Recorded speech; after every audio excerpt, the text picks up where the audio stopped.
Cet épisode a été créé à partir de l'anglais en utilisant l'intelligence artificielle. Au programme de cet épisode de Follow Him. J'ai rejoint une fraternité. J'essayais vraiment de m'intégrer pour être accepté et j'avais cette blessure paternelle, ce manque d'affection paternelle. J'avais besoin d'amour et de reconnaissance. J'ai commencé à faire la fête assez souvent et j'ai été exclu de ma fraternité pour avoir trop fait la fête. Mes parents avaient déjà payé le logement et la pension et je ne leur ai pas dit tout de suite parce que j'avais honte. J'éprouvais beaucoup de honte à ce sujet. J'ai commencé à lire la Bible sérieusement pour la première fois en 1987, alors que j'étais en 2e année à l'université. Je me souviens avoir découvert la miséricorde de Dieu, car je ne pensais pas qu'il puisse me pardonner ce que j'avais fait. Bonjour mes amis, bienvenue dans ce nouvel épisode de Follow Him. Je m'appelle Hank Smith, je suis votre animateur. Je suis ici avec mon co-animateur, John by the way, qui est portier. John, je sais que ça ne ressemble pas à un compliment, mais c'en est vraiment un. Écoutez ce verset. Voici le psaume 84:10. Je préfère être portier dans la maison de mon Dieu, plutôt que d'habiter dans les tentes des méchants. N'est-ce pas magnifique? Au début, j'ai cru que tu disais ringard, mais c'était portier. Co-animateur ringard. Ça aurait pu marcher, mais je trouve que celui-là est un peu mieux. Je suis un peu les deux, donc. Mon gardien un peu ringard. John, nous avons aujourd'hui le privilège d'accueillir le docteur John White. Docteur White, si ça ne vous dérange pas qu'on vous appelle John, bienvenue sur Follow Him. Je suis ravi d'être ici avec vous tous. Ça va être une journée formidable. J'attends ce moment depuis un bon moment. Je pense que nos auditeurs vont être très intéressés, non seulement parce que le docteur White a à nous apprendre, mais aussi par son histoire. Parlons du livre des psaumes. John, by the way, qu'attendez-vous avec impatience aujourd'hui? L'une des choses dont je me souviens d'il y a 4 ans, c'est Eric Huntsman et la façon dont il a qualifié les psaumes de réponse. Il ne s'agit pas tant d'une révélation. Ce sont les paroles d'hommes qui répondent à Dieu, et je le ressens ainsi. Je trouve cela magnifique. Au fil des ans, j'ai eu de nombreux étudiants qui, lorsque nous parlions de la Sainte Seine, me disaient « Je laisse simplement le recueil de cantiques ouvert et je lis les paroles. » C'est un moment tellement sacré. Dr. White, John, que souhaitez-vous faire aujourd'hui? Qu'espérez-vous accomplir? Eh bien, je suis vraiment impatient de vous montrer comment ce module que nous allons étudier, je ne sais pas si vous l'aviez prévu, mais il s'ouvre et se termine par une question. Qu'est-ce qui peut racheter une âme de la tombe? Puis la réponse qui y est apportée. Ensuite, je pense que les auditeurs apprécieront vraiment de découvrir qu'au cœur même du psautier, le livre des psaumes, se trouve la miséricorde et ce qu'elle signifie pour quiconque traverse une épreuve. Certaines personnes pensent que Dieu est peut-être plus déçu par elles, et je pense que la miséricorde leur adressera une parole. Enfin, à mesure que nous étudierons ce sujet, j'espère que cela ira au-delà d'une simple méditation et que le livre de prière de la Bible, c'est ainsi que beaucoup de gens l'ont qualifié, fera partie intégrante de leur vie de prière. Je sais que pour moi, cela a joué un rôle important dans ma propre formation spirituelle. J'aime beaucoup la fin du psaume 86, verset 11, qui dit que notre vie de prière devrait être telle qu'elle unisse notre cœur à Dieu dans la crainte, c'est-à-dire dans la révérence. Et c'est là, pour moi, le but du discipulat, ce que signifie être un disciple de Jésus. En moins d'1 minute, après avoir entendu ce que John nous dit que nous allons faire aujourd'hui, je passe de « Oh, ça va être intéressant » à « Wow, je suis impatient ». Maintenant, avant d'aller plus loin, frère by the way, que savons-nous du Dr. White? Le Dr. John White a rejoint l'université Brigham Young après avoir passé 14 ans à l'université Baylor, où il a occupé les fonctions de professeur associé titulaire de théologie pratique et d'éthique, de directeur du programme d'aumônerie de 3e cycle et, avec son épouse Cindy, de cofondateur du Faith and Sports Institute. Chercheur interdisciplinaire, il établit un dialogue entre la théologie morale, l'éthique et la théologie pratique d'une part, et le sport, l'aumônerie, la médecine, le monde des affaires et la culture d'autre part, en mettant l'accent sur la formation du caractère, l'éthique appliquée, l'incarnation, le discipulat et l'autonomie morale. Auteur de nombreuses publications, il participe à divers projets d'écriture et de recherche et à diriger des initiatives reconnues à l'échelle nationale qui intègrent la foi, la formation spirituelle et le développement des adolescents. Il est titulaire d'un doctorat en éthique théologique de l'Université d'Édimbourg. En tant que chercheur associé à l'Institut Maxwell de la BYU, il contribue à la recherche universitaire fondée sur l'Évangile rétabli de Jésus-Christ par le biais de la recherche, de l'écriture, du mentorat et de la collaboration. Et je voudrais vous poser la question que beaucoup se posent, sans doute. Qu'est-ce qui vous a amené de Baylor à la BYU? C'est une excellente question. Avons-nous 2 ans pour en parler? C'est depuis cette époque que tout a commencé, et je crois que vous aviez reçu le docteur Jana Nelson dans l'un de vos podcasts. En fait, tout a commencé en 2023. J'étais à un colloque universitaire, je présentais un article. La docteure Nelson encadrait une de mes anciennes étudiantes, Elizabeth Perkins. Elle venait de se marier et s'appelait désormais Elizabeth Bounds. Tout cela pour dire qu'elle était là pour l'encourager et la soutenir. Elle effectuait son post-doctorat à Baylor et à Harvard. Cela faisait partie de la session. À la fin de la session, nous avons échangé par l'intermédiaire d'Elizabeth au sujet de mes recherches et de mes travaux. Et je n'en ai pas parlé aux autres pendant un certain temps, car je ne savais pas quoi en penser. En effet, je suis théologienne et nous travaillons souvent avec des preuves empiriques. Nous essayons d'étayer et de corroborer des affirmations concernant Dieu. Mais pendant qu'elle parlait, une lumière l'entourait. Je n'avais pas envie de lui en parler avant 1 mois ou 2, mais je lui ai dit « Écoute, je veux juste que tu saches que ce jour-là, quand tu étais là, j'étais concentré sur cette lumière qui était au-dessus de toi. » Et elle m'a répondu « Il n'y avait pas de lumière au-dessus de moi. » Et j'ai répondu « Si, il y en avait une. » Lorsque j'ai ensuite commencé à lire des textes sur l'Évangile rétabli et à découvrir le rôle de la lumière et de l'illumination, je me suis souvent demandé si j'étais censé voir cela parce que cela devait attirer mon attention sur le fait que ce que cette personne allait m'expliquer dépassait le simple cadre de la recherche universitaire, mais concernait quelque chose qui avait des conséquences éternelles. Cela m'a mis la puce à l'oreille. Nous avons entamé cette conversation. Je me suis rendu à la BYU à 6 reprises au cours de l'année et demie qui a suivi. Cette recherche est vraiment devenue sérieuse. J'ai commencé à me poser de grandes questions. Cela a commencé non seulement à réorganiser le mobilier mental de mon intellect, mais aussi à réorganiser les choses sur le plan spirituel pour moi. Une révélation s'opérait là-bas. Je ne pouvais pas le nier. C'était saisissant. C'était surprenant. Et je crois que c'est Charles Dickens qui en parle. Il disait que les Mormons ont des visions et voient des choses dans un monde où la technologie aurait tendance à remettre en cause ce genre de phénomène. En tant que théologien, je ne m'attendais pas à voir ce genre de choses. Cela m'a bouleversé et m'a ouvert les yeux, m'amenant à me poser davantage de questions existentielles sur qui je suis, où je vais et ce genre de choses. Wow. J'ai hâte d'en savoir plus sur cette histoire. Je connais Janae. Nous connaissons bien Janae ici, dans cette émission. Nous adorons Janae. Janae, merci de nous avoir présenté le Dr. White et d'avoir lancé ce processus. Mais John, by the way, quelle histoire! Oui, c'est miraculeux. Je veux dire, j'aimerais que vous puissiez raconter cette histoire, mais depuis combien d'années avez-vous rejoint l'Église de Jésus-Christ des Saints des derniers jours? Je me suis converti en 2024 au Bosquet Sacré, puis j'ai été baptisé en 2025. C'était donc en octobre de l'année dernière, ici, dans la région de Provo. En octobre dernier seulement. Wow! Un tout nouveau membre de l'Église, un théologien issu de Baylor. C'est une histoire extraordinaire et je suis sûr que les gens ont hâte de l'entendre. Allons-y. Je vais lire un passage du manuel « Viens et suis-moi ». Ensuite, John, nous voulons que tu nous enseignes. Le titre de la leçon de cette semaine est « Je proclamerai ce qu'il a fait pour mon âme ». On dirait que ça va très bien tomber. Les auteurs des psaumes partagent des sentiments profondément personnels dans leurs poèmes. Ils ont écrit sur le découragement, la peur et le remords.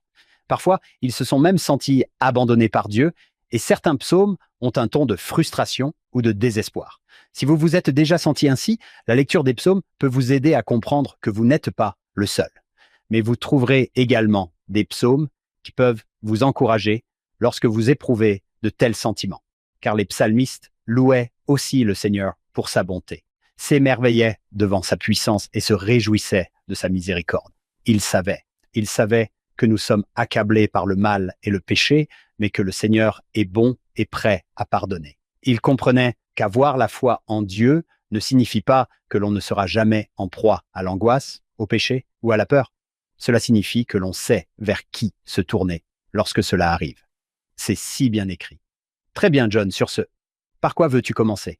Eh bien, j'aimerais commencer par une question. Qui est Dieu? Les psaumes passent beaucoup moins de temps à nous dire ce que nous devons faire qu'à nous montrer qui est Dieu. Cela signifie que ce que nous devons faire doit toujours être en accord avec qui est Dieu sur le plan doctrinal. Quand je réfléchis à mon propre cheminement avec Dieu, il m'est arrivé de réduire Dieu à une image trop étroite. Je le voyais comme un policier de quartier ou comme un législateur. Il est tout cela, mais il est bien plus que cela. C'est un directeur général, c'est le grand patron là-haut. On entend même parfois des sportifs dire cela. Les psaumes abordent vraiment ce sujet et nous aident à recadrer la façon dont nous voyons et connaissons Dieu. Lorsque j'ai commencé cette recherche, je me suis mise à tout lire. En fait, ma femme m'a dit très tôt, « Pourquoi tous ces livres mormons arrivent-ils par Amazon à l'adresse ?» Et je l'ai interrompu. Je me souviens où nous étions, dans la cuisine. J'ai dit, « Eh bien, je dois te dire quelque chose. » Ça l'a choqué. Cette décision la choque encore aujourd'hui. Mais j'ai ajouté, j'envisage sérieusement de me convertir. J'avais l'impression d'être Nicodème allant voir Jésus, sans savoir où cela allait mener. J'ai donc fait preuve de prudence, car je ne voulais pas que mes collègues s'inquiètent. Et si cela ne débouchait pas sur ma conversion? Ils y verraient alors une sorte de flirt avec ces idées.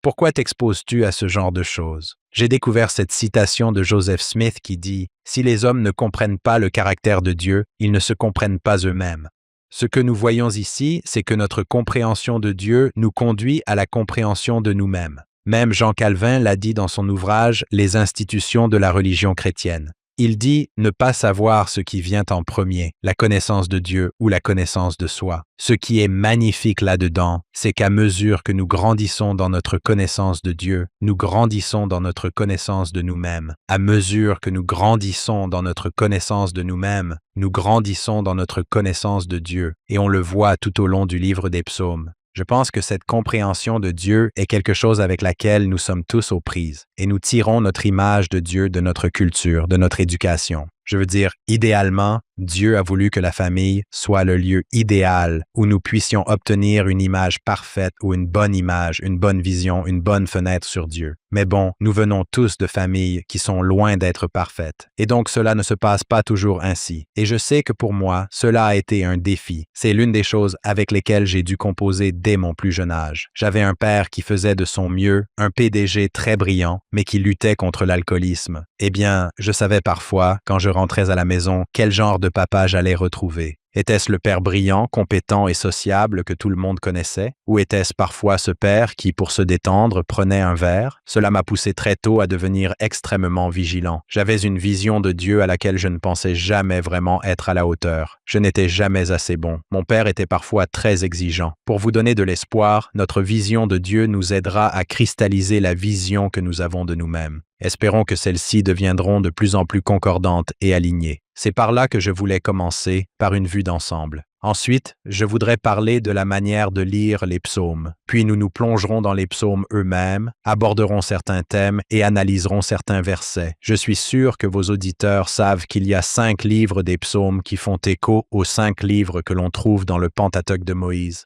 Livre 1, 2, livre 3, livre 4, livre 5. Ce que nous examinons ici, ce sont ces psaumes qui se situent vers la fin du livre 2 et tout au long du livre 3. Verset 15 du psaume 49. « Mais Dieu rachètera mon âme de la puissance du séjour des morts, car il m'accueillera, Sélah. » Puis le psaume 86, verset 13, c'est par là que nous terminons et cela apporte la réponse. « Car grande est ta miséricorde envers moi, et tu as délivré mon âme des profondeurs de l'enfer, de la tombe. » Nous commençons par cette question et nous y trouvons la réponse ici.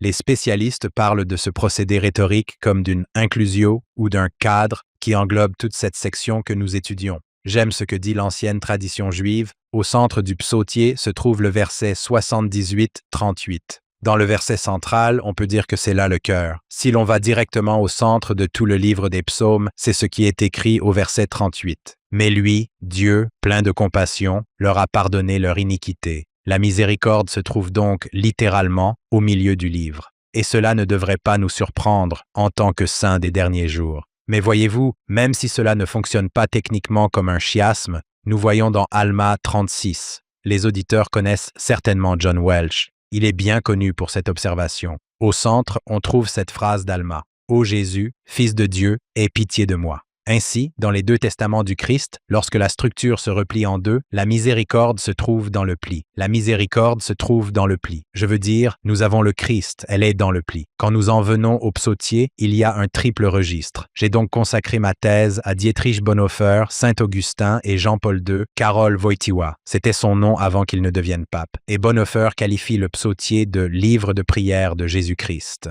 Il présente cela d'une manière intéressante qui, je pense, devrait interpeller nos auditeurs. Il explique qu'il existe en réalité trois perspectives lorsque nous lisons le psautier. Premièrement, il y a la perspective historique. C'est David qui prie. Je veux dire par là que bon nombre de ces psaumes sont attribués à David. Mais ensuite, il explique que c'est le Christ qui prie ces psaumes. Si l'on se réfère au Nouveau Testament, il était juif. Sa piété était telle qu'il avait été élevé dans la tradition des psaumes du livre des psaumes. Enfin, la troisième perspective est celle où nous prions nous-mêmes les psaumes. Et j'aime ce qu'a dit un grand théologien de l'Église primitive. Les psaumes sont comme un miroir pour celui qui les chante, et vous l'avez mentionné en dernier. Était-ce Huntsman, Eric Huntsman, que nous avons vu ici? J'ai l'impression que les psaumes sont l'anatomie de l'âme. Jean Calvin a dit cela. Quand nous regardons les psaumes, nous y voyons l'émotion. Je pense que le psautier veut nous faire comprendre que nous avons un Dieu qui acceptera tout ce que... Enfin, il est là, c'est notre parent, il veut nous entendre. En fait, on pourrait soutenir que ceux qui n'ont pas appris à exprimer leur colère à Dieu trouvent souvent des moyens de l'extérioriser qui peuvent s'avérer inappropriés. Je pense qu'en lisant le psautier, nous voulons reconnaître qu'il y a là quelque chose d'important, que Dieu s'adresse tout autant à nous à travers le psautier lui-même. On considère que c'est le cœur du psautier. Le cœur de tous les psaumes, c'est le verset 78-38. Je suis en train de noter ça.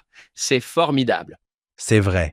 Les massorettes diraient peut-être que c'est le verset 36, mais la plupart des gens, et de nombreux érudits, affirment que c'est le verset 38. Plein de compassion, il a pardonné leur iniquité. Et je suis en train de rédiger ma propre note de bas de page pour la section 64-7. Moi, le Seigneur, je pardonne les péchés. J'adore ça. C'est ce que je fais. John, c'est tellement agréable de t'entendre citer le livre de Mormon. Je veux dire, tu es membre de l'Église depuis, ça ne fait même pas un an, et tu cites Alma comme si c'était une seconde nature. Je vais juste faire une petite digression pour que tu nous parles du livre de Mormon. J'ai ici, à mon doigt, cette bague qui symbolisait mon engagement envers Dieu et l'Évangile rétabli. Il y est gravé Alma 32-28. Lorsque j'ai reçu mon premier livre de Mormon, j'avais évidemment déjà une certaine idée de ce qu'il contenait. Je n'y accordais pas beaucoup de crédit. En fait, les gens disent souvent « ne lis pas le livre de Mormon » et « ne prie pas avec les Mormons. Cela changera ta vie. » Ou bien Dieu changera ta vie à travers eux, en tant que témoin. J'ai commencé à lire le livre de Mormon et j'ai tout de suite constaté que mes études m'y avaient préparé depuis longtemps. J'ai donc rédigé ma thèse, comme je te l'ai dit, sur Jean-Paul II, qui a écrit ce magnum opus sur la théologie du corps. En tant qu'ancien athlète et toujours désireux de l'être, j'ai trouvé tant de vie dans le corps à cause de la souffrance qui régnait dans ma famille pendant mon enfance. Eh bien, j'ai approfondi cette question sur le plan théologique pour comprendre que le corps est une explication visible d'une réalité invisible, à la fois divine et spirituelle. Cela m'est apparu clairement lorsque j'ai commencé à lire le livre de Mormon, et j'ai commencé à comprendre, par exemple, que Dieu le Père est fait de chair et de sang, comme nous le lisons dans Doctrine et Alliance. Dieu le Père a un visage. Le travail que je menais sur la compréhension humaine, la matérialité et la physicalité a commencé à prendre tout son sens, même d'un point de vue théologique. Et en lisant le livre de Mormon, j'ai vu comment ce livre, notamment dans Alma 32, le verset que j'ai mis en ici et le verset 28, explique que si vous faites preuve d'une parcelle de foi, la parole, si vous en recevez une partie, ne serait-ce qu'un tout petit peu, s'agrandira, s'illuminera, gonflera et aura un goût délicieux. Je me souviens que ces mots m'ont particulièrement marqué. J'ai commencé à entrer en contact avec Dieu grâce au livre de Mormon. Cela a changé ma vie. Comment les gens peuvent-ils dire que cela n'a pas d'autorité, que ce n'est pas vrai? Je pense que pour beaucoup de gens, c'est parce qu'ils ne font pas partie des initiés. Ils ont choisi de ne pas le lire. Ils se sont contentés de témoins secondaires ou tertiaires. Si je devais apprendre à vous connaître, John By the Way ou Hank Smith, je finirais par m'adresser directement à vous. J'espère que je ne me contenterai pas de vous découvrir par l'intermédiaire d'autres personnes. De la même manière, nous devons aller directement à la source, commencer à l'étudier, à le lire et à nous l'approprier par nous-mêmes.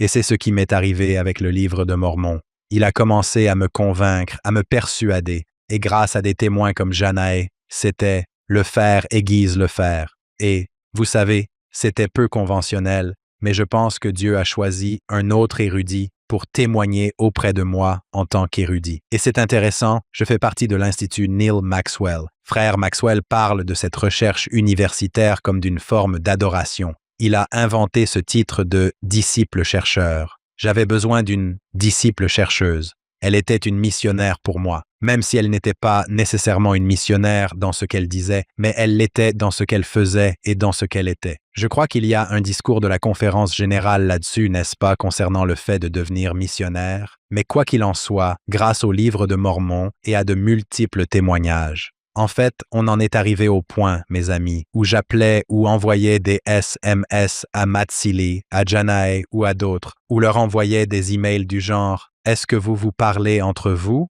parce qu'il y avait toutes ces coïncidences qui se produisaient, mais c'était des miracles. J'ai finalement dû lever les mains au ciel et m'écrier « Ô Seigneur Jésus, Fils de Dieu, aie pitié de moi !» J'ai commencé mon cheminement pour y croire pleinement, m'y engager de tout mon être et me dire « D'accord, c'est authentique. Je dois vivre selon ses principes et ses préceptes. » Tu parles le langage de John, by the way. Tu commences à citer Alma 32. Que dit Alma? Je suis tellement joyeux. Mon âme quitte mon corps. N'est-ce pas, John, by the way? Je viens de t'observer. J'écoute à travers les yeux de mon père qui s'est joint à l'Église à l'âge de 24 ans et à travers certaines des choses qu'il décrivait. C'est tout simplement un plaisir à écouter. Comment faites-vous? Le livre d'Alma, c'est vraiment génial. Alma 32 est l'un des nombreux chapitres qui respirent la lumière, la bonté et la logique. Alma se rend chez les Zoramites et leur dit « Laissez-moi vous expliquer ce qu'est la foi. Et puis, comme vous l'avez décrit, cela vous ravira. Cela éclairera votre esprit, vraiment, de toutes ces différentes manières. » Vous avez donc dit que c'était la théologie du corps. Oui, je le pense vraiment. Jean-Paul II parle du corps comme d'un signe. C'est un sacrement. Il est censé témoigner de quelque chose qui le dépasse. Mais il ne s'agit pas de réduire le corps à un simple réceptacle ou conteneur. Il a une valeur en soi, et il acquiert cette valeur lorsqu'il est uni à une âme. Dans notre théologie, nous dirions que l'esprit, la personne, équivaut à l'âme. L'esprit et le corps ensemble équivalent à l'âme. Vous avez mentionné les Zoramites. Cela fait également partie de mon témoignage. Sur le plan professionnel, je traversais alors des épreuves à Baylor. J'ai été contraint à l'humilité. On aimerait choisir volontairement l'humilité. C'est en quelque sorte ainsi que Dieu accorde sa grâce aux humbles et s'oppose aux orgueilleux. Mais je me suis retrouvé aux prises avec certaines difficultés, et Dieu m'a rendu humble. Or, cette humiliation me préparait alors à recevoir l'Évangile rétabli. Mon cœur n'était pas encore prêt. Le sol devait être labouré et cultivé. On trouve d'autres images tirées de la nature dans Alma 32. La parole y est comparée à une graine. Elle devait grandir en moi. C'était une bonne terre fraîche qui était en train d'être préparée. Avant de rencontrer le docteur Nelson ou qui que ce soit d'autre, j'étais déjà indépendant. Je traversais certaines difficultés. Cela ne fait que me montrer la chorégraphie divine de Dieu, la providence divine de Dieu. Oui, c'est vraiment passionnant. Continuez. Que voulez-vous faire ensuite? Je voudrais juste dire quelques mots sur les différents types de psaumes, car lorsque nous lisons n'importe quel type d'œuvre littéraire, il est important de tenir compte de ce que l'on appelle le genre littéraire. On ne lit pas les écrits didactiques de Paul de la même manière que l'on lit de la poésie. Ils ont tout autant de sens, contiennent tout autant de vérité et de théologie, mais il faut connaître le genre littéraire que l'on lit. Permettez-moi d'aborder brièvement ce sujet. Il y a les psaumes de sagesse, que j'ai brièvement évoqués, mais le psaume 49 pose la question de ce que l'argent peut faire face à la mort, et nous reviendrons sur ce psaume, car je pense qu'il est vraiment important. Ceux qui se fient à leur richesse, aucun d'entre eux ne peut en aucune manière racheter son frère. Il y a les psaumes pénitentiels. Le psaume 51 est le plus célèbre. C'est peut-être la plus grande prière de repentance jamais écrite. Puis il y a la complainte individuelle. On le voit dans le psaume 86. C'est un exemple type de complainte qui comporte une adresse, une plainte, une requête, une confiance, un vœu et une louange. Et puis il y a la restauration communautaire. Psaume 85. Ne nous rendras-tu pas la vie? Au verset 6, on trouve la louange et l'action de grâce. En fait, je crois sincèrement que lorsque l'on lit le livre des psaumes, celui-ci nous enseigne. Il nous forme spirituellement au langage approprié pour louer Dieu, pour le remercier. La meilleure façon de louer et de remercier quelqu'un est de trouver en lui quelque chose qui soit spécifique à ses qualités, propre à sa personne. Ainsi, dans les psaumes, par exemple, « Venez, écoutez, je vais raconter ce qu'il a fait pour mon âme ». Comme l'a dit Eric Huntsman, il y a une réponse à Dieu. Nous réagissons aux grandes choses que Dieu a accomplies, nous les passons en revue et nous nous en souvenons. Et c'est là une idée centrale du livre des psaumes, se souvenir. Il y a ensuite les psaumes messianiques royaux que l'on trouve dans le psaume 72. Ils pointent au-delà de Salomon vers le Christ. Le psaume 69 est cité par Jésus plus que presque tout autre psaume. Le seul autre psaume cité davantage est le psaume 22. Jésus y fait souvent référence au cours de son ministère. Il y a ensuite les psaumes historiques comme le psaume 78, où l'on voit le drame, le salut, presque comme un sermon qui est prêché, où l'on passe en revue et où l'on revisite le grand plan de rédemption de Dieu. Je me souviens, Hank, lors de notre année consacrée au Nouveau Testament, d'avoir vu Ésaïe 53 et le psaume 22. Toutes ces choses qui renvoient véritablement au Christ. Je veux dire, le psaume 22 ne commence-t-il pas par « Mon Dieu, pourquoi m'as-tu abandonné ?» J'aime bien présenter ces passages dans mes cours aujourd'hui et dire « Voici l'Ancien Testament témoignant du Nouveau », ici dans le psaume 22 et Ésaïe 53. Jésus dit « Ce sont là les choses ». Que dit-il? Est-ce Luc 24? Qui ont rendu témoignage de moi dans la loi, les prophètes et les psaumes? Oui, c'est pourquoi Bonhoeffer dit que nous devons avoir une compréhension historique des psaumes, que c'est à travers David, mais ensuite, comme vous l'avez dit, cela trouve en quelque sorte son accomplissement, son arc christologique, c'est Jésus lui-même qui utilise ces psaumes. Il nous enseigne la signification de tout cela pour notre propre formation à la piété. Oui, c'est formidable. Merveilleux. Que devrions-nous faire ensuite, John? J'allais vous parler un peu du fonctionnement de la poésie hébraïque. La poésie hébraïque ne repose pas sur la rime au sens phonétique du terme. Il s'agit plutôt d'une rime au sens conceptuel. Le procédé clé utilisé dans la poésie hébraïque s'appelle le parallélisme. Il s'agit de deux vers, le second venant préciser et interpréter le premier. Eh bien, laissez-moi vous donner quelques exemples tirés des. On y voit un parallélisme synonymique. Au verset 61, il est dit « Écoute mon cri, ô Dieu ». Puis il est dit « Prête l'oreille à ma prière ». Cela réaffirme donc qu'il prête l'oreille à ce cri. Il ne se contente pas d'entendre, je veux dire, il vient à notre rencontre, comme s'il était proche de nous. Il est près de nous dans ses prières. Ensuite, on trouve un contraste antithétique entre les versets 66, 18 et 19. Il est dit « Si je garde l'iniquité dans mon cœur, le Seigneur ne m'écoutera pas. Mais en vérité, Dieu m'a exaucé. » On voit ici un contraste entre le fait d'être exaucé et celui de ne pas l'être. Puis vient une phrase synthétique « Enseigne-moi la voie, ô Seigneur, unis mon cœur pour qu'il craigne ton nom. » On avance donc. Que signifie être enseigné la voie de Dieu? Eh bien, cela devrait former en nous quelque chose qui rassemble réellement nos cœurs et notre révérence envers Dieu. Et puis il y a ce qu'on appelle le parallélisme culminant. Cela fonctionne un peu comme un escalier. Psaume 77, 16. Les eaux t'ont vu, ô Dieu, les eaux t'ont vu, elles ont eu peur. Voilà la puissance. Et il y a même l'utilisation de la création et de la nature dans le livre des psaumes. En tant que théologiens, nous parlons des différentes manières dont Dieu a choisi de se révéler. Il y a la révélation générale qui est universelle, tout le monde peut y avoir accès. Mais il y a aussi la révélation spéciale qui s'adresse spécifiquement aux gens par le biais de l'Évangile. Certaines conditions doivent être remplies pour pouvoir la comprendre. Il s'agit par exemple de la foi, de la repentance et du baptême dans le cadre de l'Évangile rétabli. Trouverait-on quelque chose de similaire, disons, dans le livre d'Ésaïe? Ce qui m'est venu à l'esprit lorsque vous parliez de parallélisme, c'est « Même si vos péchés sont comme l'écarlate, ils deviendront blancs comme la neige. » Puis il répète cette idée « Même s'ils sont rouges comme la pourpre, ils deviendront comme la laine. » Je vais le dire, puis je vais l'expliquer. Et clarifier à l'aide de différentes métaphores. C'est là toute la beauté de la poésie, n'est-ce pas?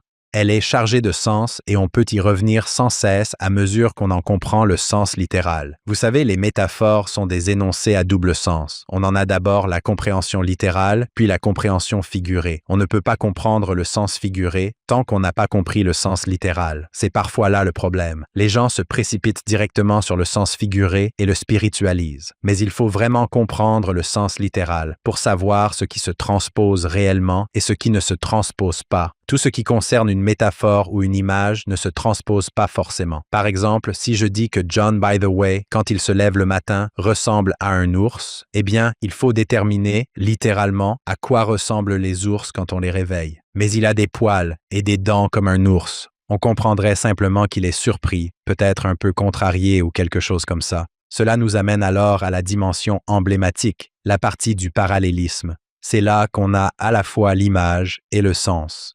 Mon âme a soif de toi dans une terre aride et assoiffée.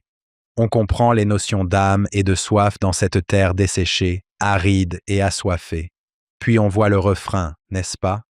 Comme dans une chanson, on voit un refrain ou une répétition. Il est mon seul rocher et mon salut. 62,2,6. Quand on voit un refrain, c'est important. Cela continue à répéter quelque chose. Dans ce cas précis, pour comprendre que si nous nous trouvons dans des circonstances instables et difficiles, imprévisibles, nous devons nous accrocher au fait que Dieu est notre rocher et notre salut. Et que signifie le fait qu'il soit un rocher? Eh bien, il n'est pas inerte, il n'est pas mort comme un rocher, mais il est stable, il est fort, il peut nous soutenir. John, de toute évidence, vous avez mené de nombreuses recherches sur le fonctionnement de la poésie hébraïque et sur la langue hébraïque. Cela a-t-il eu une influence sur votre étude de l'Église? Non. Oui, tout à fait. Au début, quand on m'a donné mon premier livre de Mormon, j'ai fini par le lire en entier avant de me faire baptiser. J'avais l'impression que c'était en quelque sorte une obligation importante. Si je devais entrer dans les eaux du baptême et prendre le nom du Christ, je devais comprendre ses Écritures. Très tôt, j'ai commencé à lire, en particulier, le livre des Laments. Et en hébreu, on parle de ce vav consécutif. C'est ce qui fait avancer le récit et qui permet de dire « il arriva que ». Et j'ai vu cela dans le livre des Laments. Je l'ai vu dans le livre de Mormon, et cela m'a tout simplement captivé. Je me suis dit « Waouh, cela ressemble à la Sainte Bible elle-même ». C'était ce genre de lien, ce genre de relation. J'ai pris conscience de quelque chose. Il a commencé à me désarmer. Sinon, j'aurais peut-être eu une sorte de défense, plutôt une attitude apologétique pour dire « cela ne peut pas être la parole de Dieu ». J'ai commencé à laisser cette vérité, cette révélation pénétrer mon cœur et me faire prendre conscience que, d'accord, attendez, il y a quelque chose de spirituellement différent dans ce livre. Et ce n'est pas comme les autres ouvrages qui existent. C'est comme la Bible. C'est sacré, c'est divin, c'est inspiré. Waouh, si je comprends bien. Le vav, c'est comme la lettre V en hébreu? Ou comment ça se prononce? Par exemple, David, c'est Dalith, vav, Dalith. David, oui. Qu'est-ce qu'un vav consécutif? Excuse-moi, je suis juste fasciné par le fait que cela figure dans Helaman. C'est une construction syntaxique qui fait avancer le récit. On dirait « et ceci est arrivé, puis cela s'est produit ».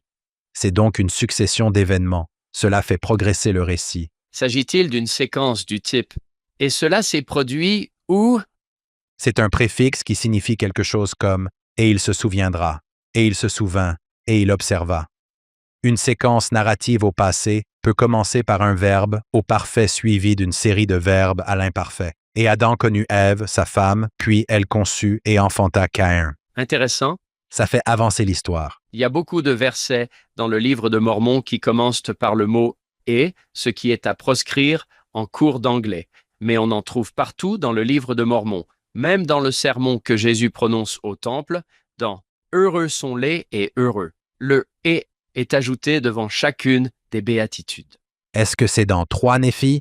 Dans 3 Néphi 12, toutes les béatitudes commencent par « et ». C'est ce qui les relie entre elles. J'aimerais vous lire quelque chose à tous les deux. Cela vient de notre épisode consacré à Helaman, chapitres 1 à 6. Si vous vous rendez sur followhim.co, vous pouvez lire la transcription de nos épisodes. C'était au tout début de notre épisode avec le docteur Janay Nelson.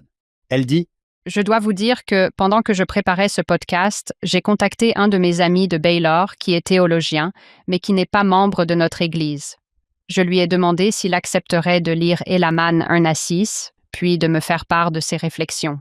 C'était tellement intéressant d'entendre ses commentaires. Je veux dire, il aurait pu choisir n'importe quel passage du livre de Mormon, mais il m'a dit « C'est une structure hébraïque.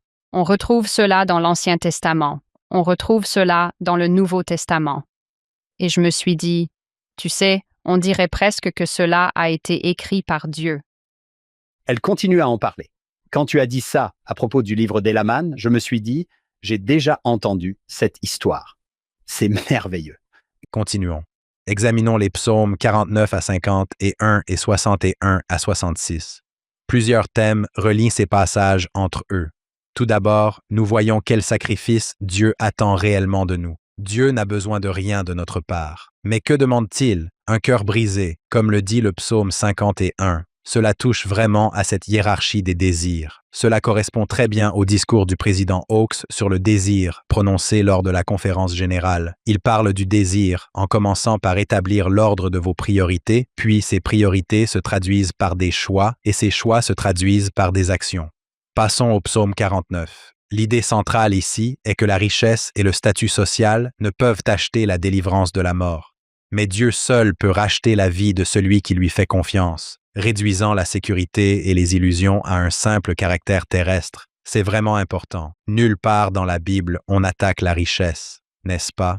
Car dans le Nouveau Testament, ce n'est pas l'argent qui est la racine de tous les maux, mais l'amour de l'argent. Mais le psaume 49 est considéré comme un cantique de sagesse, car il commence par dire « Vous tous, habitants du monde, petits et grands, riches et pauvres ensemble. » Il y a donc là un appel universel. C'est quelque chose que tout le monde peut comprendre. Puis il utilise même un langage qui s'apparente à une parabole. Il faut approfondir cela. Au verset 6 et 8, on comprend que la rançon est quelque chose que personne ne peut payer. Laissez-moi vous lire les versets 6 à 8. Ceux qui se confient en leur richesse, aucun d'entre eux ne peut en aucune manière racheter son frère, ni donner à Dieu une rançon pour lui, car la rédemption de leur âme est précieuse et elle cesse pour toujours. Le mot utilisé ici désigne une sorte de paiement légal qui permet de racheter une vie perdue. Il comporte une image économique. Jésus parle, dans Marc chapitre 8, de ce qui peut profiter à un homme. À quoi cela servira-t-il à un homme? Ou bien,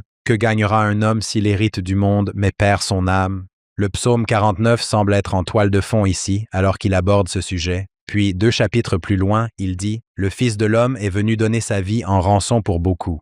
On retrouve donc cette idée de rançon dans le psaume 49. Cette rançon que personne ne pouvait payer, bien sûr, c'est le Fils de l'homme qui l'a payée. Ensuite, regardez les versets 11 et 17. Je vais faire intervenir ici un interlocuteur ou un autre partenaire de conversation car c'est vraiment important pour nous de comprendre. Au verset 11 et 17, de nombreux commentateurs voient dans la richesse une stratégie d'immortalité. C'est un mécanisme d'adaptation face à la mort. Comment allons-nous survivre à la mort? Ce sera en accumulant. Le texte utilise même les mots « les maisons subsisteront à jamais ». Ils donneront à leur terre leur propre nom. Je veux dire, les universités font cela, les musées font cela, on y appose son nom et c'est ainsi qu'on se souviendra de moi. Un commentaire dit ceci. Derrière la fascination humaine pour la richesse se cache un déni de la mort. C'est une stratégie d'immortalité. Il existe un livre célèbre qui a remporté le prix Pulitzer. Son auteur s'appelle Ernest Becker.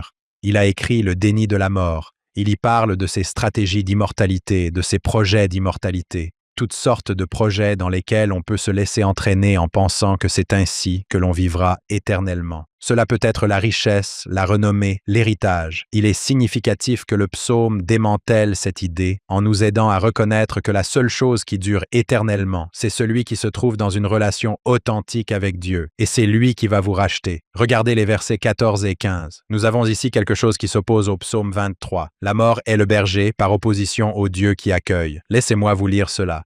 Comme des brebis, ils sont couchés dans la tombe. La mort se nourrira d'eux, mais Dieu. J'adore ce « mais » ici, car c'est un contraste important. Mais Dieu rachètera mon âme de la puissance de la tombe, car il m'accueillera. C'est donc considéré comme une sorte d'anti-psaume 23. Les autosuffisants, ils ont un berger, d'accord? Mais il s'appelle la mort. Le point central ici est que ce verbe « accueillir » est le même que celui utilisé pour Enoch dans Genèse 5.24 où il est dit qu'il a été accueilli, il a été enlevé, emporté, et Élie dans 2 Rois 2. Certains exégètes pensent qu'il s'agit d'une imitation précoce, car ce thème n'est pas développé dans l'Ancien Testament comme il l'est dans le Nouveau Testament, une imitation précoce de l'espérance au-delà de la mort. Et cette espérance au-delà de la mort, c'est que Dieu nous recevra, Dieu nous rachètera, Dieu nous rachetera. Cela présente évidemment des parallèles évidents et trouve un écho dans le livre de Moïse. Au chapitre 7, nous savons qu'Enoch et toute sa ville ont été accueillis dans le sein de Dieu. Le psaume 49 donne un aperçu de ce que la restauration raconte ici. De plus, Jacob prêche ici même ce psaume, car le seul moyen d'être racheté est l'expiation infinie. Rien d'autre ne suffira. Rien de fini ne peut racheter une âme. Il faut une expiation infinie qui couvre tout. John, je dois te lire un petit extrait de cet article. Le voici. Je ne connais pas la plupart de ces personnes, je te le précise. On y lit que Brian Johnson avale plus de 100 comprimés chaque matin. Larry Ellison a signé des chèques d'un montant total de 430 millions à l'intention de laboratoires étudiant les causes du vieillissement des cellules humaines. Jeff Bezos a discrètement soutenu une start-up de 3 milliards de dollars fondée sur un postulat. Le vieillissement est une maladie et les maladies ont des remèdes. Ce sont des milliardaires de la longévité. Une nouvelle classe d'individus ultra riches qui ont décidé que la mort est un problème que l'argent peut résoudre. Alors, qu'en penses-tu? La mort est-elle un problème que l'argent peut résoudre? Le psalmiste aborde cette question. Si tu places ta confiance dans ta richesse, tu ne peux pas racheter ta vie face à la mort. Tu ne peux pas acheter le pardon de Dieu. J'aime bien ce qu'a dit Billy Graham. On n'a jamais vu de corbillard suivi d'une remorque U-Haul. On ne peut pas emporter cette richesse avec soi, mais je pense que c'est important. Ce n'est pas comme si les psaumes disaient que le problème venait de la richesse. C'est plutôt notre attitude vis-à-vis de celle-ci qui peut en faire un substitut à Dieu. Le fait que nous attendions de la richesse qu'elle accomplisse quelque chose sur le plan du salut, quelque chose que seul Dieu peut faire. Seul Dieu peut nous racheter et nous délivrer. N'est-ce pas fascinant que cela se produise encore aujourd'hui? Oh oui. Il faut vaincre la mort. Comment avez-vous appelé ça déjà? La richesse comme forme d'immortalité? Stratégie ou projet. Et ce psaume poursuit en disant que ce qui met tout le monde sur un pied d'égalité, que l'on soit riche ou pauvre, c'est que nous mourrons tous comme des animaux. Ce langage est tiré de l'Ecclésiaste. Le caractère inéluctable et inévitable de la mort. Vous n'y échapperez pas. Il n'y a pas de carte sortie de la mort, ni rien de ce genre. Peu importe combien d'argent vous avez. Oui, je veux dire, ça ne fait pas de distinction. Exactement. J'aime bien la façon dont le psaume 49 utilise le langage de l'argent, de la rançon ou de la rédemption pour être racheté, mais ensuite, il montre que le seul qui puisse le faire est appelé le Rédempteur. Mais ce n'est pas avec de l'argent, c'est en donnant sa propre vie, ce qui est, je suppose, le sens profond de tout cela. C'est une excellente remarque. Il y a là une certaine ironie. Le texte utilise un langage économique. Pour dire que l'argent ne marchera pas. Il y a bien une monnaie, mais c'est celle de Dieu, oui. Se rapprocher de Dieu, qu'est-ce que cela va demander? Combien? J'ai mon chéquier. Utilisez-vous Venmo? Oui, on le voit dans le psaume 50, n'est-ce pas? Les gens viennent vers Dieu avec leurs offrandes et il leur dit « Attendez un instant. Il va prendre le ciel à témoin, mais c'est Dieu qui joue le rôle du procureur dans le psaume 50. Nous sommes sur le banc des accusés. C.S. Lewis parle de Dieu sur le banc des accusés. Eh bien, dans ce cas-ci, c'est l'inverse. C'est nous qui sommes sur le banc des accusés. Il dit « Tout le bétail des 1000 collines m'appartient. Vous n'avez rien à m'offrir. C'est moi le propriétaire. C'est moi le créateur de toutes ces choses. Si vous essayez d'acheter, de négocier, d'adopter une sorte de religion transactionnelle, ou si vous pensez pouvoir, d'une manière ou d'une autre, rendre hommage à Dieu et obtenir sa faveur grâce à quelque chose que vous lui offrez, alors vous vous y trompez complètement. J'adore ça. Nous en avons parlé la semaine dernière. Job dit « Nu je suis venu au monde, et nu j'en repartirai. » Que dit le verset 17 ? Quand il mourra, il n'emportera rien avec lui. C'est pourquoi j'apprécie tant l'accent mis par le président Hawke sur le devenir. Nous ne pouvons emporter que ce que nous sommes devenus. D'une certaine manière, notre témoignage tient dans notre esprit, que nous pouvons emporter avec nous. Et ce que nous devenons tient dans notre esprit. Pour le reste, la caisse appelée mort déchargera notre cargaison, n'est-ce pas? Voici Ralph Waldo Emerson. Le chagrin nous rend tous à nouveau enfants, détruit toutes les différences d'intelligence. Les sages ne savent rien. J'ai adoré ce que vous avez dit. La richesse est une stratégie d'immortalité. Je vais vaincre ça. D'une manière ou d'une autre, je vais vaincre ça. Avec mes millions. Ouais, avec mes millions. Je vais faire un chèque à la mort, la faucheuse, pour voir si je peux la payer.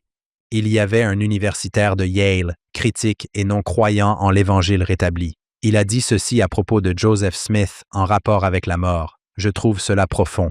Il dit « C'est une religion qui défie et nie la réalité de la mort avec la plus grande véhémence et la plus grande force de persuasion. » Ce qui est puissant dans cette affirmation, c'est que ce n'est pas comme si nous, ou Joseph Smith, ne croyions pas à l'existence de la mort. Elle existe bel et bien, n'est-ce pas? Mais il la recadre en la présentant comme une porte donnant accès à une alliance éternelle. Ce n'est pas le mur qui définit la vie. Nous disposons dès à présent d'une stratégie de sortie.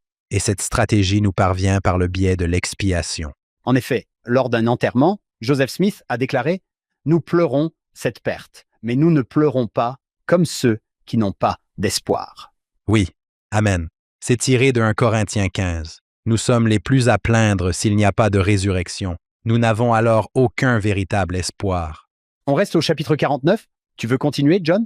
Nous en avons terminé. Nous en avons fini avec le chapitre 49. Le psaume 50, c'est là que, comme je l'ai déjà évoqué, Dieu prend la parole. Il est présenté comme le juge de l'alliance. Nous voyons qu'il désire réellement une action de grâce sincère et une fidélité morale ou éthique plutôt qu'un sacrifice rituel. Ce dernier peut facilement se détacher de tout engagement ou de toute loyauté envers l'alliance. Le verset 12, c'est le langage d'un procès d'alliance. Le ciel ou la terre sont cités à comparaître comme témoins. On le voit au verset 4. Et le défendeur, c'est la congrégation. C'est nous. Et l'erreur fatale se trouve au verset 21.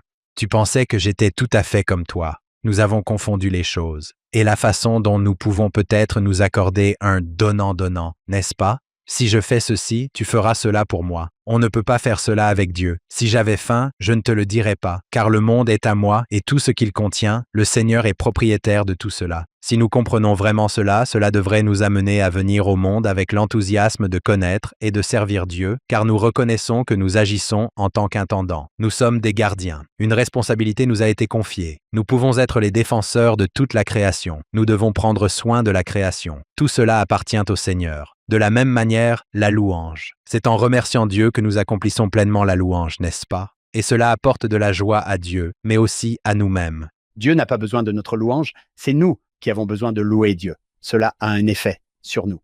Oui, Nous voyons à quel point tu es grand, non pas parce qu'il s'interroge, oui, il attend. Allez, dis-moi. Merci. mais parce que c'est comme une expression spontanée de gratitude pour tout ce qu'il a fait pour nous et tout ce qu'il nous a donné, et parce que nous pouvons être sauvés même lorsque nous faisons des bêtises. Oh, combien tu es grand! Je t'en suis tellement reconnaissant. J'aime ça. Ça vient compléter le tout. C'est ce que Lewis a dit? Donc, utilisez un éloge qui ne se contente pas d'être expressif, mais qui complète le plaisir. On relie sa joie à celui qui l'a procuré. On relie sa joie à celui qui nous a offert le cadeau. Et on dit merci. C'est de la gratitude. Quand Dieu nous demande de le louer, c'est comme s'il disait « Je veux que vous bénissiez votre propre vie ». Ça ressemble bien au Seigneur, n'est-ce pas? Comme s'il disait « Je veux que vous fassiez quelque chose qui vous aidera ». C'est un peu comme un bon parent, n'est-ce pas? Exactement. Oui, C'est pour votre bien. Tu as raison. voilà où tu t'es trompé. Tu pensais que j'étais comme toi? J'adore ça. C'est une erreur assez fatale. Je ne me laisse pas manipuler. Et on le voit dans le problème de l'idolâtrie. C'est un peu comme l'histoire de Black Beauty, non? C'est une histoire de confiance et de trahison. Je crois que c'est comme ça que ça commence, n'est-ce pas? Je pense que toute la Bible est une histoire de confiance et de trahison. Il y a idolâtrie dès lors que l'on prend quelque chose qui est un bien créé et qu'on l'élève au rang de rival ou d'égal de Dieu. Le problème, c'est le bien créé lui-même. Nous sommes censés apprécier la bonne chair, les belles amitiés, mais nous en faisons un substitut. nous commençons à attribuer à ces choses une valeur et une dignité qui ne sont réservées qu'à Dieu. La valeur, l'adoration, oui. Eh bien, c'est ça. L'ancien mot anglais est worth-ship, oui. John, c'était incroyable. Et nous n'en sommes qu'à 2 psaumes. Alors, que devrions-nous faire ensuite? Nous allons peut-être nous tourner vers l'un des psaumes les plus connus, le psaume 51. Je parle de ma conversion en 2 parties. La raison pour laquelle je procède ainsi, c'est que lorsque je m'adresse à des personnes qui ne sont pas membres de l'Église de Jésus-Christ, des saints des derniers jours, elles me disent « Attendez un instant, vous étiez un disciple de Jésus, vous enseignez dans une école de théologie, un séminaire. C'est à travers le psaume 51 et le psaume 25 que j'ai vraiment pris contact avec l'essai de Dieu, sa bonté, sa miséricorde. Nous savons qu'il nous accepte grâce à sa bonté, grâce à sa compassion. J'étais donc à l'université. C'est une histoire très ironique. Je menais depuis 3 ans une sorte d'expérience pour trouver un sens à ma vie. Mes parents se séparaient et se réconciliaient à... Mon père luttait contre son alcoolisme. Je m'étais trouvé plusieurs dieux de substitution. Mais une fois arrivé à l'université de l'Indiana, j'ai rejoint une fraternité. J'essayais vraiment de m'intégrer pour être accepté. Et j'avais cette blessure paternelle, cette soif de père. J'avais besoin d'amour et de reconnaissance. J'ai commencé à faire la fête assez souvent et j'ai été exclu de ma fraternité pour avoir trop fait la fête. Mes parents avaient déjà payé le logement et la pension et je ne leur ai pas dit tout de suite parce que j'avais honte. J'éprouvais beaucoup de honte à ce sujet. J'ai commencé à lire la Bible sérieusement pour la première fois en 1987 alors que j'étais en 2e année à l'université.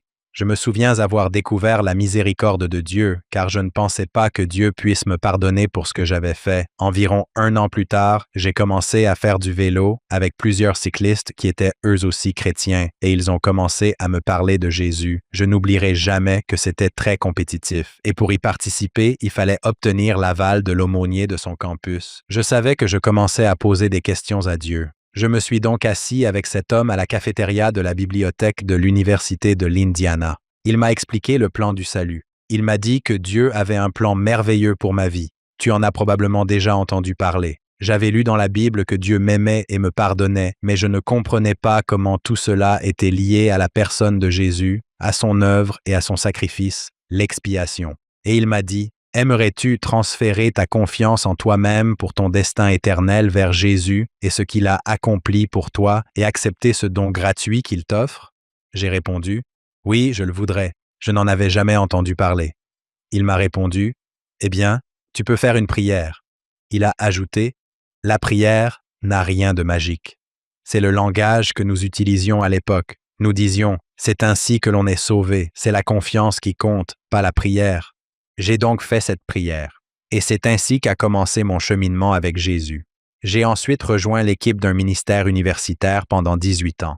En fait, je faisais de l'évangélisation et du discipulat sur les campus universitaires, exactement comme un missionnaire mormon de 18 ou 19 ans, n'est-ce pas? Ce fut ma première conversion, puis ma deuxième conversion est survenue près de 30 ans plus tard, grâce au témoignage de nombreuses personnes. Et si je parle de 2 conversions, c'est parce que je veux que les gens comprennent que la seconde conversion vient la parachever. C'est son accomplissement. De la même manière qu'il y a l'ancienne alliance et la nouvelle alliance. Tout cela fait partie du processus de rédemption. J'avais besoin d'être parachevé.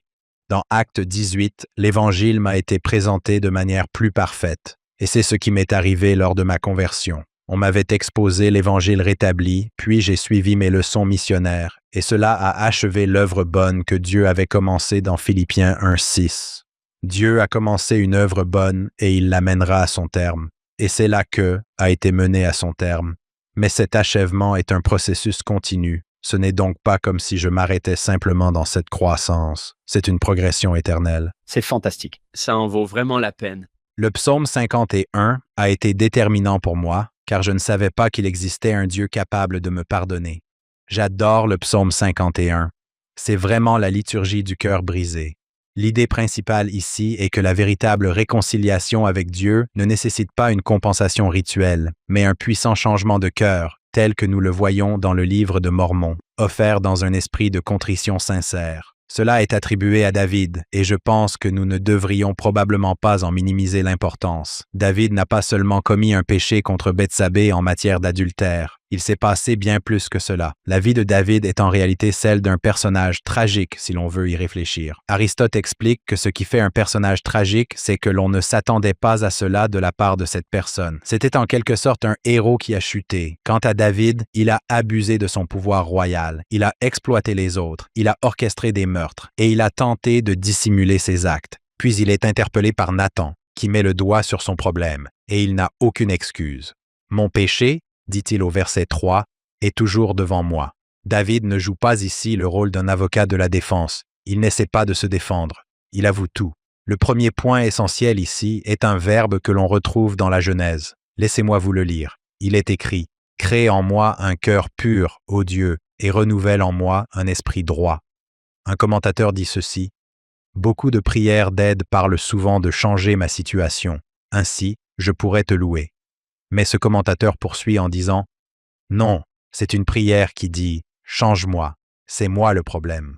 Le verbe utilisé ici pour « crée en moi un cœur pur » est le même que celui utilisé dans le livre de la Genèse.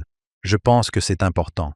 Nous ne devons jamais séparer la doctrine de la création de celle de la rédemption. L'œuvre que Dieu accomplit pour nous créer s'inscrit dans la continuité de l'œuvre rédemptrice par laquelle Dieu nous a fait entrer dans l'existence mortelle. David ne demande pas une réparation, il demande une création. C'est assez profond. Et j'ai également mentionné que c'est ce que l'on voit dans Mosia en ce qui concerne ce puissant changement de cœur. Dans l'Ancien Testament, le berceau de la conversion est en quelque sorte quelque chose que Dieu crée et non quelque chose que nous rénovons nous-mêmes. Oui, j'aime bien cela parce que le livre de Mormon l'enseigne aussi. Personne ne change son propre cœur. On arrive à un moment où l'on se rend compte qu'on ne peut pas y arriver tout seul. Et alors on dit, Dieu, crée en moi un cœur pur. Si tu as pu me créer une première fois, tu peux créer un cœur nouveau en moi. J'apprécie donc beaucoup cette distinction. Les choses importantes qui doivent être accomplies en nous ne peuvent l'être que par Dieu, avec son aide. Oui? J'adore ça. Et vous savez, c'est une autre chose que les gens disent. Qu'avez-vous dû modifier ou changer lorsque vous êtes devenu saint des derniers jours? Et j'ai répondu, eh bien, l'une des choses qui, je pense, est un malentendu pour beaucoup de gens de l'extérieur, c'est qu'ils nous accusent. D'une part, ils disent que nous ne sommes pas chrétiens, mais d'autre part, ils disent que nous sommes coupables de la justice par les œuvres. Et je me dis simplement, mais quel livre lisez-vous? Ça ne figure pas dans le livre de Mormon, mes amis. Mais ce qu'il fait, c'est qu'il comprend sérieusement que Dieu n'établit de relation que par le biais d'une alliance. Une fois qu'on le présente ainsi, l'alliance implique toujours une promesse et une obligation. Pensez à une relation conjugale. Tout repose sur une promesse. Je promets de faire ceci, mais tu ne l'as en réalité jamais fait. Il n'y a ni devoir, ni obligation. Ce serait un passe-droit pour les abus. On pourrait simplement dire « Eh bien, je te l'avais promis ». Ou à l'inverse, si tout repose sur l'obligation sans aucune promesse, cela peut être une forme de légalisme. Mais Dieu fait les deux. Nous nous engageons envers lui. Il s'engage envers nous. Et c'est une belle illustration de la façon dont toutes les relations devraient se dérouler. Même les amitiés saines, reposent sur la promesse et l'obligation. Avez-vous une responsabilité envers eux? Vous avez une dette envers eux, fondée sur les bonnes choses et la gratitude. Vous n'essayez pas de leur rendre l'appareil. Et bien sûr, nous dépendons entièrement de Dieu. Nous ne pourrions donc jamais lui rendre l'appareil. Quel est le verset? Est-ce que c'est aussi dans Mosia? Soyez toujours des serviteurs inutiles. Vous ne pouvez pas les mettre en dette envers vous. Pour info, j'ai encore du retard à rattraper dans ma lecture du livre de Mormon. Eh bien, on ne dirait vraiment pas. Oui, j'allais justement dire la même chose. Mais j'adore tout ce passage où l'on comprend comment recevoir la miséricorde de Dieu et où l'on y place notre confiance. Le psaume regorge de mots exprimant la joie, ici, au verset 8 à 12.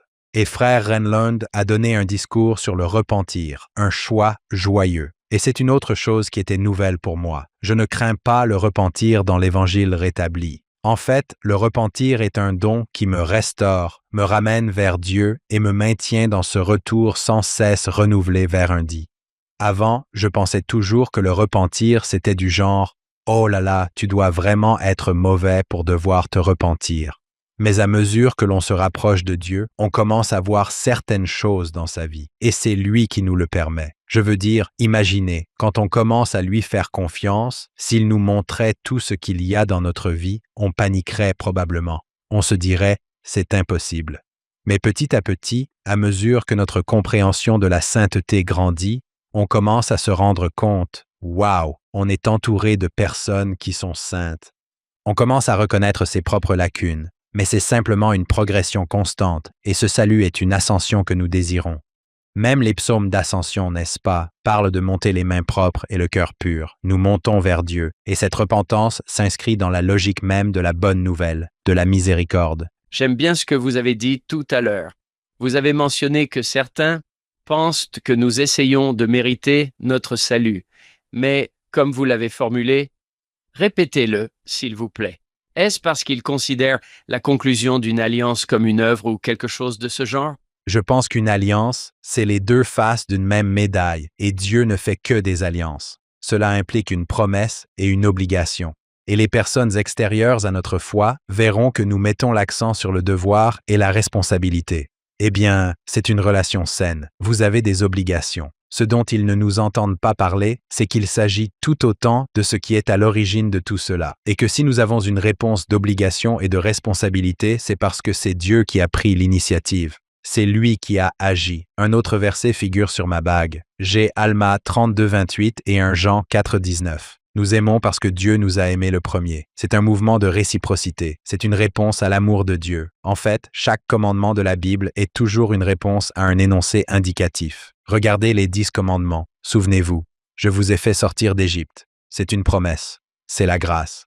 Maintenant, voici comment vous devez vivre dans cette relation avec moi. Vous ne devez pas avoir d'autres dieux devant moi. Vous ne devez pas commettre d'adultère, n'est-ce pas? Il y a donc des responsabilités verticales et des responsabilités horizontales. Jésus dit, « Venez à moi », c'est un commandement. Vous tous qui êtes fatigués et chargés, et je vous donnerai du repos. C'est une promesse. C'est la grâce. Éphésiens 2, 8, 9 et 10. Car c'est par la grâce de Dieu. Et ensuite, il est dit que vous avez été créés pour accomplir de bonnes œuvres. Vous avez des obligations, mais ces deux aspects sont censés aller de pair. On le voit sans cesse. Une relation d'alliance comporte toujours des conditions et des aspects inconditionnels. Dieu déclare cela de manière unilatérale, mais il y a ensuite une réponse à cela. Je regarde dans mon... Ce sont les Écritures de mon Père. Psaume 55, il l'a souligné. Rassemblez-moi, mes saints, ceux qui ont conclu une alliance avec moi par le sacrifice. C'est exactement ce que vous êtes en train de dire, on dirait. C'est justement le point suivant. Dans le psaume 50, on retrouve ce que vous venez de dire, au versets 16 et 17. Le cœur brisé répond au psaume 50 et devient la loi du sacrifice, au versets 16 et 17. Les sacrifices qui plaisent à Dieu, c'est un esprit brisé, un cœur brisé et contrit. Ô Dieu, tu ne le mépriseras pas. C'est donc le psaume 51, verset 17. C'est une réponse au psaume 50 que vous venez de lire. C'est magnifique. Superbe transition. Les gens se souviendront d'avoir lu dans le livre de Mormon, avant que Jésus n'apparaisse en personne, qu'ils entendent une voix dans 3 Néphi 9 et qu'il dit « Plus de sacrifices d'animaux, je suis le grand et dernier sacrifice. Ce que je veux maintenant, c'est un cœur brisé et un esprit contrit. » J'espère que les gens le remarquent, et c'est clairement exprimé là. Il cite encore les psaumes. Pour les jeunes qui nous écoutent, c'est ainsi que j'ai découvert ce qu'était un cœur brisé. Car quand j'étais adolescent, je pensais que toutes ces chansons d'amour à la radio parlaient justement d'un cœur brisé. Toutes les chansons country que tu as jamais entendues. Oui, exactement. Mais un cœur brisé, comment appelle-t-on le processus qui consiste à dompter un cheval sauvage? On le brise. C'est un cœur soumis à son maître. C'est ainsi que j'essaie de m'en souvenir maintenant. Un cœur brisé et un esprit contrit. Je donne mon cœur à Dieu. Je ne peux clairement pas y arriver tout seul. Je vais donc avoir un cœur brisé et un esprit contrit, repentant. Voilà donc. J'aime bien ça. C'est un peu comme dans le livre de Mormon. Et Hank, si tu permets que je te pose la question, John, quels autres éléments du livre de Mormon t'ont marqué? Je suis vraiment fasciné par la façon dont tu perçois tout cela, à travers le prisme de ton parcours et de ton expérience. Oui. Wow, c'est une question difficile. Il y a un terme savant que les théologiens utilisent. Ils parlent de témoignage intertextuel. C'est exactement ce que tu viens de faire. En fait, dans mes notes, au moment où vous avez dit cela, la référence suivante était 3 Néphi 9, 19 à 20. Je me suis dit, pas possible. J'ai commencé à percevoir ce témoignage au sein du Quad, au sein des Écritures. Les catholiques ont d'autres livres aussi. Quand on commence à comprendre qu'il y a ici tout un chœur de témoins et que si on lit le livre de Mormon et la Bible ensemble, cela ne fait que renforcer notre foi. Mon fils s'est converti peu après moi et je l'ai baptisé 2 mois après moi. Il a eu du mal à accepter cela parce qu'on lui avait dit, et je pense que c'était avec les meilleures intentions du monde, que le livre de Mormon était plus important que la Bible. Je lui ai dit, Jonathan, nous ne croyons pas cela. Ils sont complémentaires. La Bible n'est pas un substitut et le livre de Mormon n'est pas un substitut. Si Joseph Smith s'est rendu dans le bosquet à cause d'un verset de la Bible, Jacques 1,6, c'est cela qui l'a conduit à obtenir les plaques. On pourrait soutenir que sans la Bible, il n'y aurait ni livre de Mormon, ni Ancien Testament, ni Nouveau Testament. Maintenant, je veux faire preuve de prudence en disant cela. Ce n'est pas comme si Dieu n'avait pas pu se manifester à Joseph Smith indépendamment de la Bible. Il le peut. Il peut faire ce qu'il veut. Il peut se révéler. Il fonctionne en harmonie. J'ai donc commencé à m'en rendre compte lorsque j'ai commencé à lire le livre de Mormon. Je me suis dit, attends, ce genre d'idée trouve un écho ici, dans la Bible. Et j'ai commencé à faire le lien entre les deux. Puis, j'ai reçu un livre de Mormon de la part de Janae et j'ai commencé à consulter les références croisées, ce qui m'a vraiment aidé, et j'ai commencé à m'en rendre compte très tôt. Quand Jésus, avant de partir, a exposé toutes les Écritures en une seule fois, comme il est dit. J'écris des choses farfelues dans mes marges. Je ne me suis pas contenté de souligner. J'ai écrit « Est-ce que je peux avoir des billets pour ça? J'aimerais assister à cette conférence. Il va exposer toutes les Écritures en une seule fois. » Et peut-être que ce que nous observons ici, c'est une sorte d'intertextualité. Je dis souvent aux gens que la Bible, c'est avant tout un résumé. Vous voulez dire que vous pouvez lire le sermon sur la montagne de Matthieu 5 à 7 en quelques minutes? Je vous garantis que Jésus a prêché plus longtemps que quelques minutes. Les gens ne seraient pas venus s'asseoir pour écouter une autorité comme celle-là. Ça ne marchait tout simplement pas. Pourquoi ne voudrions-nous pas que d'autres passages bibliques viennent renforcer ce témoignage, cette voix? J'adore ça donc. Le fait que nous ayons un quad. Nous devrions être ravis d'en avoir davantage et nous en voulons davantage. Et qu'en est-il de la perle de Grand Prix et des Doctrines et Alliances? Les avez-vous parcourus? Oh, j'adore le livre Doctrine et Alliance. Avant de découvrir l'Évangile rétabli, j'ai été confirmé dans l'Église épiscopale, où nous avons le livre de la prière commune. Je vois le livre Doctrine et Alliance fonctionner de la même manière. Le livre de la prière commune est un mélange de la Bible et de Thomas Cranmer, ainsi que de ce qu'il a compilé. Il traite de la liturgie, des procédures de l'Église, des prières de l'Église. Et Doctrine et Alliance a en quelque sorte cette structure organisationnelle. Je veux dire, tout cela relève de la révélation, mais je continue à trouver le livre de Doctrine et Alliance aussi éclairant que le livre de Mormon. Cela dit, il y a des passages que j'essaie encore de comprendre, car ils semblent avoir un caractère plutôt administratif. Même dans 3 Néphi 9, on retrouve la même idée que dans D et A 59, n'est-ce pas? En ce qui concerne ce sacrifice offert au Seigneur, à savoir un cœur brisé. Et d'un esprit contrit. Oui. Ensuite, ce qui m'a profondément marqué, et c'était un autre critère décisif, c'est que je n'allais pas me convertir en pensant qu'il ne comprenait pas bien Jésus. Je trouve simplement magnifique que, dans le livre de Mormon, Jésus soit mentionné tous les 1,7 versets, c'est ça? Quelque chose comme ça? 2,2 dans le Nouveau Testament et 1,7 ou 1,8. Est-ce Susan Easton Black qui a mené cette étude à l'origine? Cela témoigne d'une christologie très développée.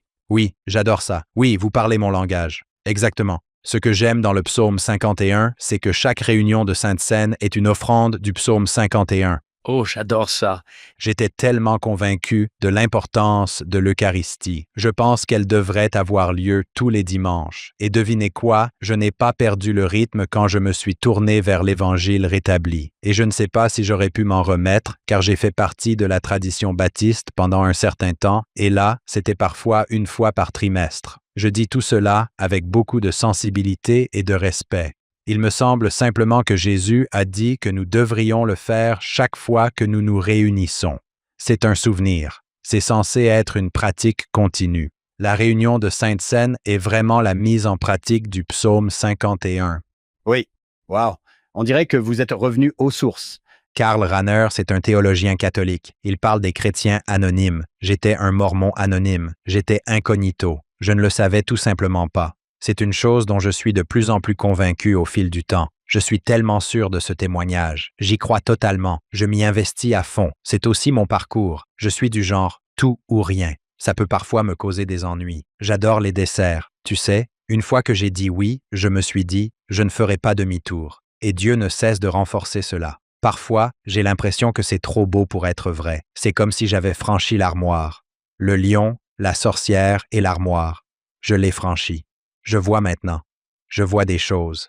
Je me souviens de la première fois où j'ai eu des lunettes D. Mes amis me disaient « Tu plisses les yeux ». Je me souviens que je ne voyais pas très bien. Mon professeur de biologie me l'a fait remarquer, tout comme certains de mes amis. Et j'ai eu des lunettes. La première chose que j'ai remarquée, c'était « Waouh, regarde les nervures sur les feuilles des arbres ». Et j'ai l'impression que c'est ce qui m'est arrivé quand je me suis tourné vers l'Évangile rétabli. J'ai commencé à voir des choses. Marc 8, à propos de la guérison de l'aveugle. Ma première conversion m'a permis de voir que les hommes étaient comme des arbres. Je pouvais voir des choses. C'était donc réel. La deuxième conversion, c'était « J'étais autrefois aveugle, mais maintenant je vois parfaitement ». Magnifique, en haute définition. Oui. Verset 11 sur 51. Remarquez qu'il souhaite que l'Esprit reste. Il dit « Ne retire pas ton Saint-Esprit de moi ». C'est l'une des deux seules occurrences de l'Ancien Testament où le Saint-Esprit est nommé.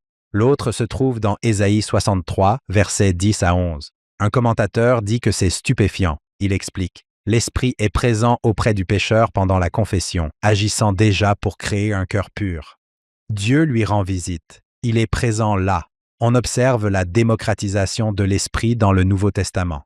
Dans l'Ancien Testament, on voyait davantage l'Esprit comme une sorte d'onction qui descendait sur les chefs, les prophètes et Moïse. Moïse disait « Oh, si seulement tout le monde pouvait avoir cela ». Ici, l'Esprit est associé à la repentance, et Moïse ne voulait pas qu'on le lui retire. Le livre de Mormon fait la même chose. L'homme naturel est un ennemi de Dieu, il l'est depuis la chute d'Adam, et il le sera pour toujours et à jamais, à moins qu'il ne cède aux incitations du Saint-Esprit, qu'il se dépouille de l'homme naturel et qu'il devienne un saint grâce à l'expiation du Christ, le Seigneur. Le Saint-Esprit semble être presque un vecteur permettant à la puissance expiatoire du Seigneur d'entrer dans mon cœur. Ne m'enlevez pas cela. C'est magnifique. Romains 8 dit que l'Esprit rend témoignage à notre esprit que nous sommes enfants de Dieu. Et c'est là que Jean Calvin a vu juste. Il dit que l'on peut recevoir toute cette révélation de l'extérieur, mais qu'on a besoin de cette révélation intérieure. On a besoin d'être convaincu. On a besoin du paraclet, du conseiller, selon la terminologie que nous utilisons dans l'Évangile restauré. Le Saint-Esprit est un compagnon. Il s'installe en nous. Il réside en nous, et nous en avons besoin chaque jour. Nous ne voulons rien faire qui puisse éloigner le Saint-Esprit. N'est-ce pas, Bonhoeffer, dans son livre de prière de la Bible? Bonhoeffer était un théologien de l'Allemagne nazie.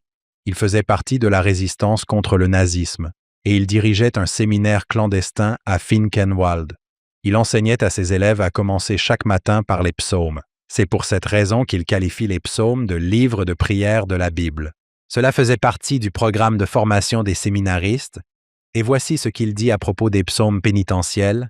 « Jésus prie pour le pardon des péchés, non pas pour les siens, mais pour les nôtres, qu'il a pris sur lui. C'est précisément en cela qu'il se révèle être le véritable Fils de Dieu. » Cela nous ramène à cette triple dimension dont parle Bonhoeffer. David prie ainsi dans un esprit de culpabilité. Le Christ l'a pris en portant les nôtres. C'est ce que l'on trouve dans Alma 7:11 à 13, si l'on y réfléchit bien. Et nous la prions à la fois dans un sentiment de culpabilité et pour que le Christ porte les nôtres. Si l'on y réfléchit bien, seules deux personnes peuvent prier le psaume 51 en toute honnêteté. Le pire des pécheurs, Nous sommes tous privés de la gloire de Dieu, et celui qui, sans péché, a pris le péché sur lui. À la table de la scène, vous vous agenouillez entre ces deux-là. Nous nous agenouillons en tant que pécheurs. Nous prenons le nom du Christ. C'est pourquoi je pense que la Sainte Seine, telle qu'elle est décrite dans D et A 77 et 79, m'amène à tenir un journal à chaque réunion de Sainte Seine, chaque dimanche. Il y a cette pratique que j'ai apprise lorsque j'étais professeur de séminaire à la Divinity School de Baylor et qui s'appelle la Lectio Divina. Il s'agit en réalité de ralentir le rythme et de prêter attention aux paroles des Écritures, en espérant que l'Esprit m'inspire une idée. J'applique cette approche à l'ensemble de la réunion de Sainte Seine, pas seulement à ce qui est lu, mais aussi aux prières. Je suis à l'affût des inspirations du Saint-Esprit.